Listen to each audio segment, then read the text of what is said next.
वाहिगुरु जी का खालसा वाहिगुरु जी की फतेह।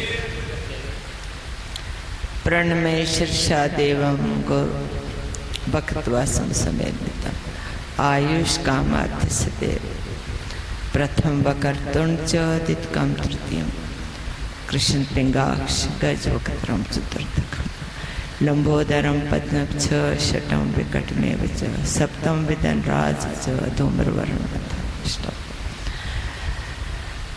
तो ये वाहिगुरु जी का खालसा वाहिगुरु जी की फतेह।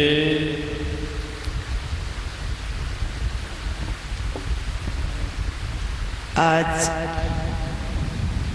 4-5 दिन से मैं यहाँ हूँ। महाराज का वचन सुनने के लिए ऐसा समझे कोई प्यार है। वचन सुनने के लिए दौड़ी चली आती हूँ।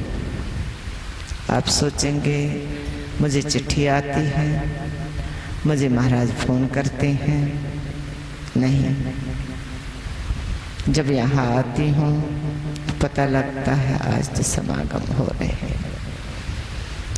यूँ कहे या तो संगत का प्यार और महाराज के चरणों में मेरी हाजिरी।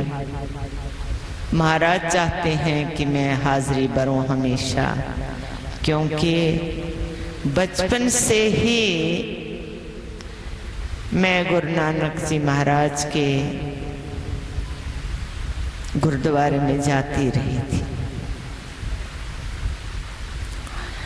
परिवार भी ऐसा था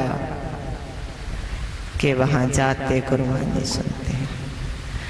आज भी मेरे चाचा एक जलंधर में रहते हैं, लेकिन वो मंदिर मस्जिद नहीं जाते। यहाँ तक कि अपने इष्ट देवी के भी कई बार मैंने उसको कहा तो नहीं गए। वो महाराज के चरणों में ही रहते हैं और उन्होंने अपना परिवार जो बढ़ाया है, अपनी बेटियों की शादी भी सिंगों में ही की है। हमारी सारे परिवार जो है मिला जुला है। तो मैं कल भी कह चुकी हूँ कि भेदभाव जिनके मनों में है वो छोड़ दीजिए। बहुत कुछ देखती हूँ, लेकिन आप देखिए महाराज के कभी भेदभाव नहीं। यहाँ संतों के यहाँ, महाराज जी के यहाँ आती हूँ, कभी भेदभाव नहीं देखा। भेदभाव करना ही सबसे बड़ा पाप है। भेदभाव करना ही सबसे बड़ी मूर्खता है। जो भेदभाव करें तो वो मूर्ख से भी बड़ा मूर्ख होता है। क्योंकि अगर देखें हर इंसान के, हर मनुष्य के अंदर ईश्वर आप बसता है। सिर्फ उसको जानने और पहचानने की ही कोशिश करनी है। वो कैसे, हम कैसे पहचाने कि हमारे अंदर ईश्वर है? आत्मा के रूप में जो हमारे अंदर बोलता है। जिस प्रकार गट गट में पंछी बोलता, हर एक गट में, जिस प्रकार महाराज ने अभी कहा कि हर एक क्षण में, हर एक कण में ईश्वर है, इसी प्रकार हर एक मनुष्य के अंदर ईश्वर बसा है, सतगुरु बसे हैं। लेकिन उसको जगाना कैसे है? वो महापुरुष ही, जब आप संगत करेंगे, कीर्तन सुनेंगे, तो जरूर आपका विवेक जाग जाएगा। ये विवेक जो है सोया हुआ होता है।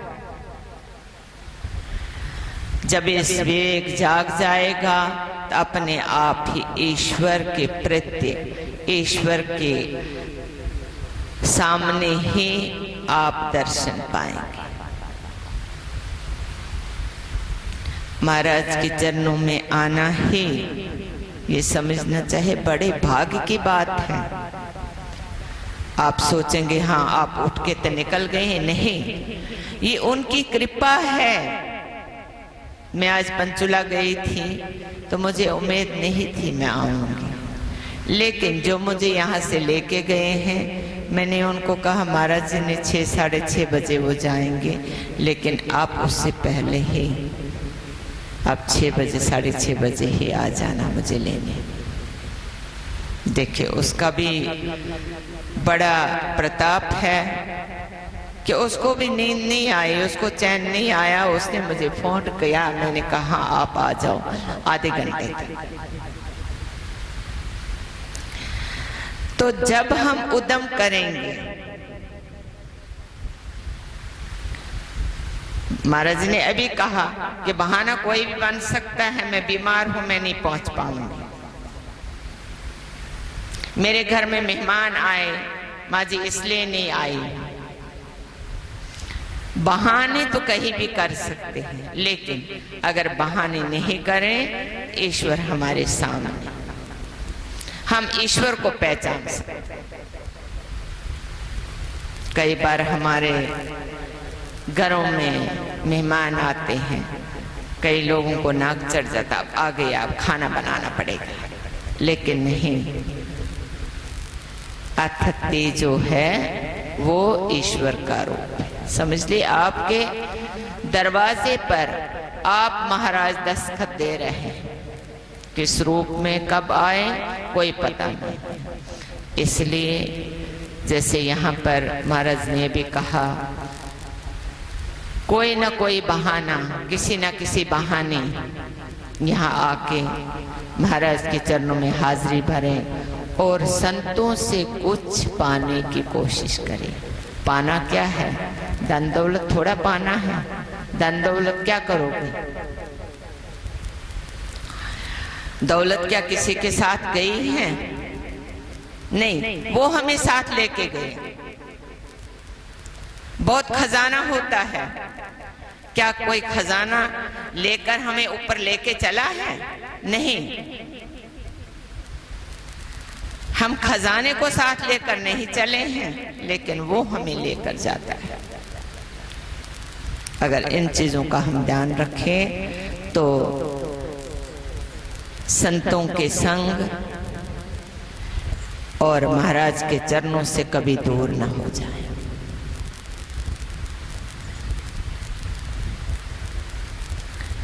अपने गुरु की सेवा, सिमरन, विश्वास और श्रद्धा, ये 4 चीजें जो याद रखें, वो अपने आप ही, वो भी संत ही संत बन गए।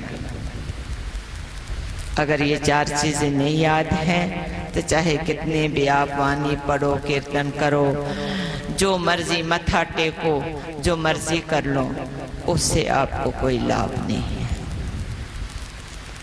से महाराज ने कहा अगर गुरुद्वारे नहीं तो घर में एक कमरा बनाए, समय मुकर्रर करिए। आज 8 बजे बैठे हैं, कल कहते हैं चलो कोई बात नहीं कल 10 बजे बैठेंगे। ऐसा नहीं, हर काम के लिए समय मुकर्रर होना चाहिए।